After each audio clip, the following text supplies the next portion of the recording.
the end of archetypal consciousness and the rise of the avatar identity.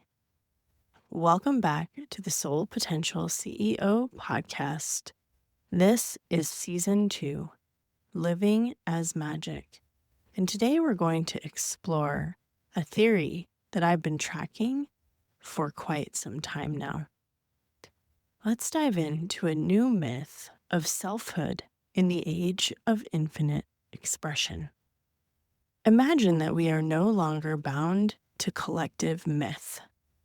Archetypes, once governing structures of identity, story, and purpose, are dissolving.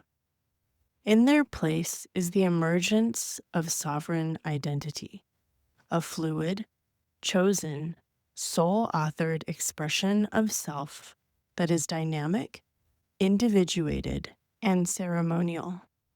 And this conversation goes deeper than rebranding archetypes. It's the idea that we are leaving the age of archetypal dependency altogether. Why archetypes once held power? Collective consciousness has always required a shared story. Archetypes offer the human narrative continuity and aim. They provide psychological safety, identity inheritance in many ways, and a form of mythic initiation. And this got me thinking about how, in pre-digital timelines, tribal, religious cultures, and identity was contextually fixed. Because the access to a narrative authority in those times was limited. The actual ability to author identity was reserved for the elite, the myth makers, the institutions, the religious leaders, and most people received access to higher forms of identity from outside of themselves: culture, religion, gender, or even family inheritance. So what caused the disruption? I believe that technology and creative sovereignty has initiated the creator era. We now have access to platforms that give us narrative control. Everyone has the ability to become their own broadcaster, myth maker, or brand. And identity started to become modular, customizable, and public. Gameplay and simulation like augmented reality expanded identity fluidity. Our ability to choose our character normalized intentional identity construction. Archetypes were play-tested, glitched, remixed, and it became the norm to understand ourselves as the avatar. Where science meets soul, quantum theory, simulation theory, and neuroplasticity confirm to us that reality is responsive. And I believe that we are in moments where most of us understand that the soul is no longer an abstract ideal. We have a connection to this essence, to this part of us, and we understand that we have become, on some level, a programmer of timelines. If identity is no longer static, then that means it is a movable code. And this is something I started contemplating around the concept of the glitch, the space between collective and sovereign identity.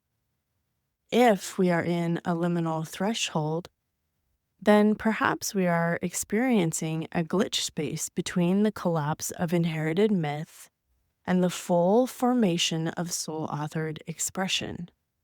It's possible that this creates disorientation when the old roles don't fit, but the new form isn't fully here yet. That the rise of the avatar is a new identity technology. A self that is not an archetype, but rather a living, breathing interface of soul code in motion. The differences here, for me, look like archetypes are inherited, collective. They serve fixed roles and hold a lot of symbolic energy.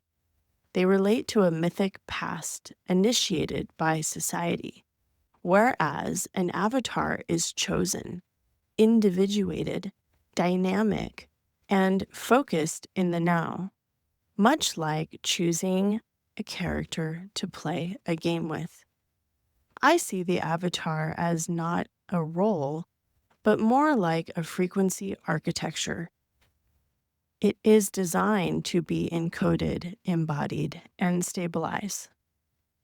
And the vision here is that we are possibly moving beyond the age of symbol, in a time when the end of archetype shows us a wider evolution, moving from mass consciousness to quantum individuality, from identity as obedience to identity as artistry, and from collective storytelling to sovereign encoding.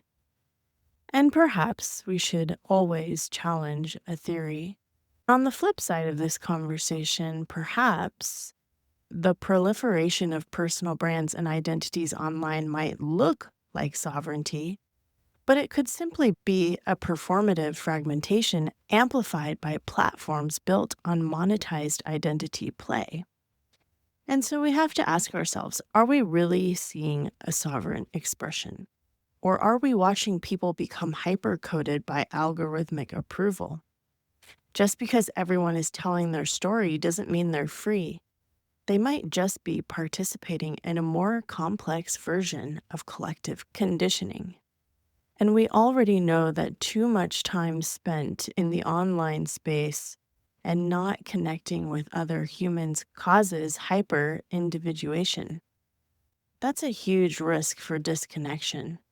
And a shift from collective identity to sovereign identity might sound empowering, but hyper-individuation can be isolating.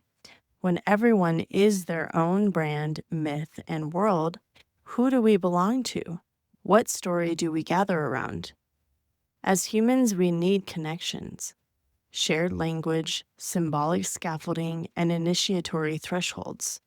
Without them, we risk dissonance, alienation, and a loss of spiritual ecology. So let's envision what this could look like from an empowered lens. What if the collapse of collective identity as a default operating system means that we're not assuming the roles that we are given by family, culture, religion, or even astrology without inquiry? That we start unraveling the fixed symbolic authority, that we are no longer giving the power of archetypes or authority figures as supreme narrative gods.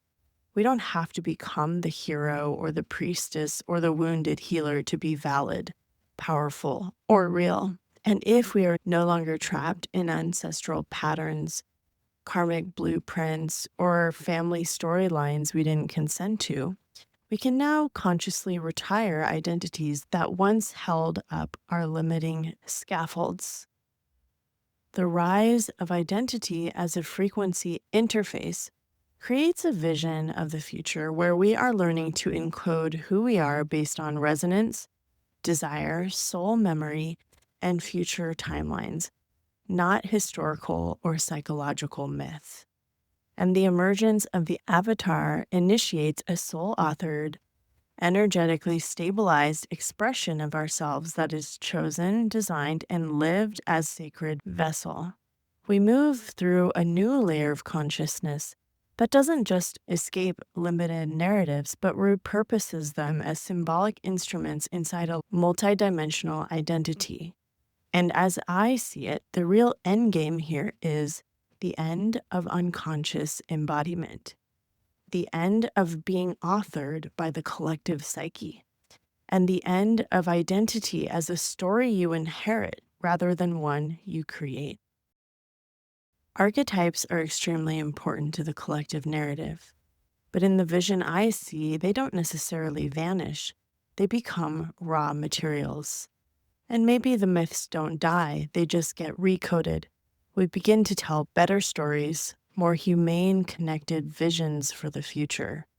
Take responsibility for our role in the prophecy, because that there is the shift. We're not getting to the end of the collective story, but rather the end of not knowing that we were the one writing it all along.